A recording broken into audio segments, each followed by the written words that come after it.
Are you afraid of speaking in public? And by speaking in public, I mean it with the broader sense. So, do you have to do a sales job, or do you wish to, but you are too nervous to even try? Do you have to speak to a larger groups of people, maybe students, maybe your peers, maybe not your peers?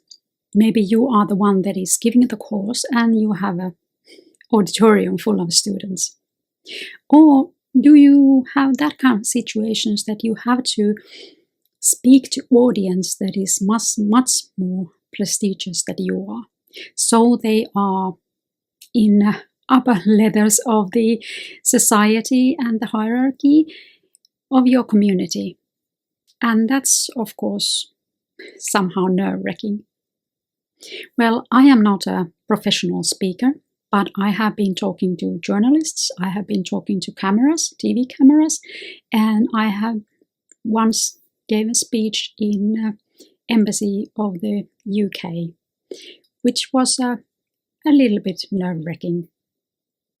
But I can tell you now that I am not nervous in speaking in public anymore. So, why am I not nervous? Well, follow along the video to the end and I will tell you how to get rid of that anxiety. If we start by thinking about selling situations, which is, I think, that the more typical. I used to be in wholesale. I sold lingerie to the shops and to the department stores. And in that position, I had to talk to clients, big clients, all the time, daily basis.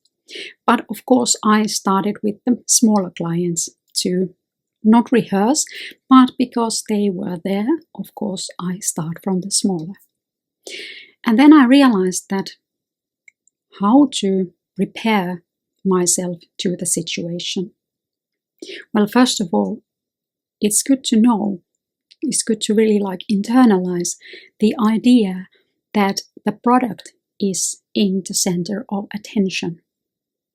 So you can imagine it, how the client's eyes shift from you to the product. It doesn't matter if you are selling a physical product or if you are selling a service or an idea. It's the same thing basically. So think about it that way.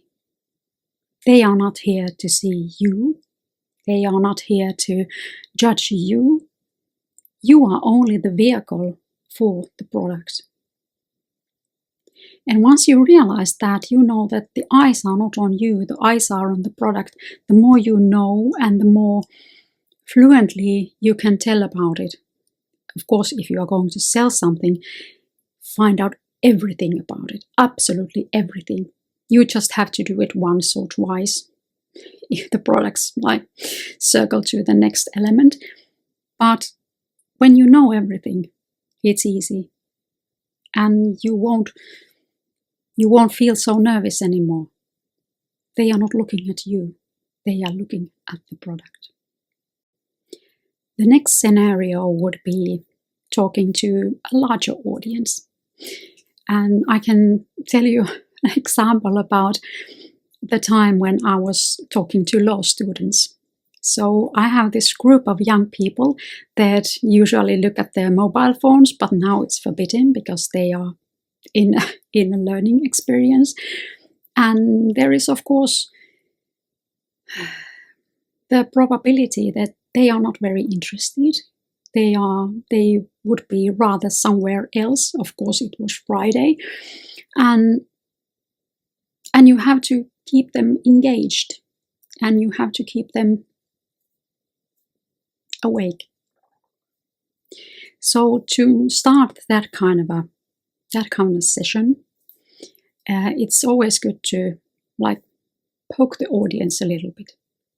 What I did was I asked them a question about the topic that I was about to talk to, and they of course knew the topic in advance. So I asked here and there. So what would you do, and what would you be worried about? And so they all like woke up. I know it's a little bit it's not very nice to say that you, the guy in a grey shirt, what would you do, or what would you be worried about? But they were all very excited immediately about the issue, and they were personally involved because they just said that what would they do? And of course, as a law students, they want to appear know-it-all already. If you are that kind of person who has a very vigorous sense of humor, of course, telling a joke at first to break the ice and to wake up the audience is always good. But you have to be quite certain of what kind of jokes to tell, because it can backfire. If, for example, I, as a 50-year-old woman, tell them a joke and they are 20-something, they may not understand the joke at all, or it's not funny anymore. But that's one. Of course, if there is something like happening, then that's the best humor, to joke about something that just happened. Like, I don't know, the doors were locked or they won't close or something like that. Then you can make them laugh about it. But if you have a big audience and you are not sure whether they like to hear or whether they have the energy to hear what you have to say, then wake them up. The third scenario that I was thinking about was the situation when you are talking to a more prestigious audience. So you know that in the audience are people that are older than you, that are highly more educated than you, that are very much more wealthy than you. This can be this kind of setting that I was in the embassy, or it can be a group of clients. For example, in my case, as a lawyer, I find myself quite often talking to a group of elderly men who are planning some business deals and they want my insight on it, but the wealth alone that they have is preposterous.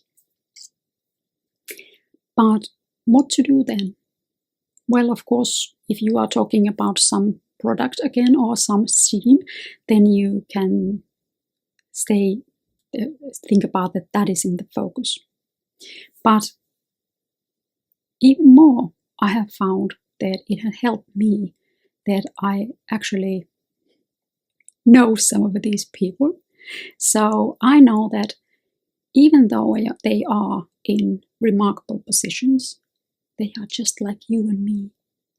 They sleep well or they don't sleep well.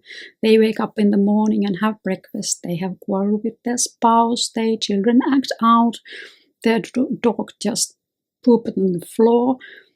So basically everything happens to them that happens to all of us. So it's not such a big deal. They are not some superhuman who know it all and whose life is always brilliant and shiny and everything works for them. It's not like that. So just by knowing that they are not happier, they are not wiser, they are just like us. And they have their weak points. One example I can tell you, I was in this kind of class to better my English. It was some 15 years ago. And there was these people from the different walks of life. And there was one man that rose to a very noticeable position. He's a secretary now. And when we had to give a speech in English in whatever we could, he was terrified, I can tell. And you know that one tip is, if you are terrified in speaking in public, is to pick a member of the audience and just speak to him or her and think that there aren't anyone else in the room. And he picked me. So this very high on politics, very high on everything.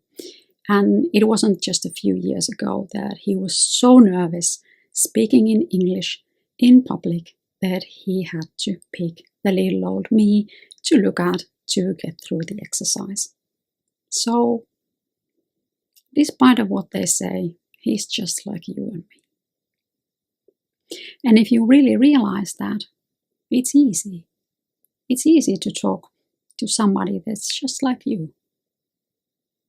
Why would I be nervous to speak to that kind of people? If you realize that, really internalize that, that helps a lot. Overall, what comes to speaking, like planning on how you speak, I think the worst thing that you can do is to make the scripts and memorize it and talk it. It's very vulnerable for mistakes and to all kinds of mishaps. I never do that. I think approximately what I'm going to say, maybe have some points that I have to go through, and I remember those points, but I don't have a paper or screen or anything like that. And when you start talking, start slow. I've seen it a couple of times that somebody has read a script and then they start to like babbling the script, and then something happens and they don't even know where they were. And then you are paralyzed when you don't even know where you were and you are not prepared to just tell your story. And I think you can disagree if you want to, and I know that some people disagree, that if you talk slowly, people will think that you are more reliable, you are more calm. Because you are more calm, you know your things better. I know that my personal experience is that when I talk to clients, I always talk kind of slowly and I pause so that they can think about what I said and ask questions if they didn't understand, because that is my job in the real world, to explain the complexity of law and what do we do with it in real life. So there is no hurry. People cannot understand if you say everything in a very fast pace. There is very few people that can understand that. Of course, there is time and place for this commotion and very fast speaking and very dynamic attitude. But if you have to speak so that people will understand you and they can think what you say and maybe ask questions, then you have to speak slowly. And if you don't know what you are going to say the next, just take a breath. Take a moment. If you have one pause and breathe a bit, it's better than to mess up the whole presentation. And if you need to take a sip of water, everybody does that. Even if you look at the telly, even the big names do that. They take a sip of water. So those were my tips on how to alleviate the stress and anxiety to speak on public or to speak to somebody else than just your immediate family. I hope it helps, and if you have some additional tips, please write them down below to the comments. I hope you have a great day. See you soon. Goodbye.